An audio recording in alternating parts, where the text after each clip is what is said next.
ನನ್ನ ಸೇವೆ ಇಷ್ಟು ಇಫೆಕ್ಟಿವ್ ಆಗೋದಕ್ಕೆ ಕಾರಣ ನನ್ನ ಸೇವೆಗಿಂತ ಹೆಚ್ಚು ನನ್ನ ಜೀವಿತ ಶೈಲಿಯನ್ನ ನಾನು ಕಾಪಾಡಿಕೊಂಡಿದ್ದೆ. That is important.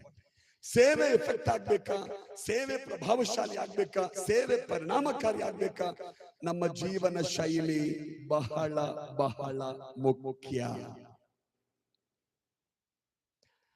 ಇಲ್ಲಿದ್ರೆ ನಮ್ಮ ಕಡೆಗೆ ಜನ ಯಾವಾಗ್ಲೂ ಬೆಲೆ ತೋರಿಸ್ತಾ ಇದ್ದಾರೆ. ಇವರ ಸೇವಕರು, ಇವರ ಸೇವೆ ಮಾಡೋರು, ಇವರ ಸೇವಕರು. ಹಾಗಾಗ್ಬಾರ್ದು. ಅವ್ರು ಹೇಳ್ಬೇಕು, ಇವರೇ ನಿಜವಾದ ಸೇವಕರು, ಇವರೇ ನಿಜವಾದ ಸೇವಕರು. ಹಾಗೆ ಹೇಳ್ಬೇಕಿದ್ರೆ ಅವರ ಮುಂದೆ ನಮ್ಮ ಲೈಫ್ ಸ್ಟೈಲ್ ಅದಕ್ಕೆ ತಕ್ಕ ಆಗಿರ್ಬೇಕು. ಅದಕ್ಕೆ ಬೆಸ್ಟ್ ಎಕ್ಸಾಂಪಲ್ ಪೌಲನೇ. ಅಫ್ಕೋರ್ಸ್ ಯೇಸು ಕ್ರಿಸ್ತನು ಕೂಡ ಬಹಳ ಒಳ್ಳೆ ಉದಾಹರಣೆ. ಒಂದ್ಸರಿ ಯೇಸು ಸ್ವಾಮಿ ಹತ್ರ ಒಂದು ಶಿಷ್ಯರು ಕೇಳಿದ್ರು, ಸ್ವಾಮಿ ನೀನು ಯಾರು?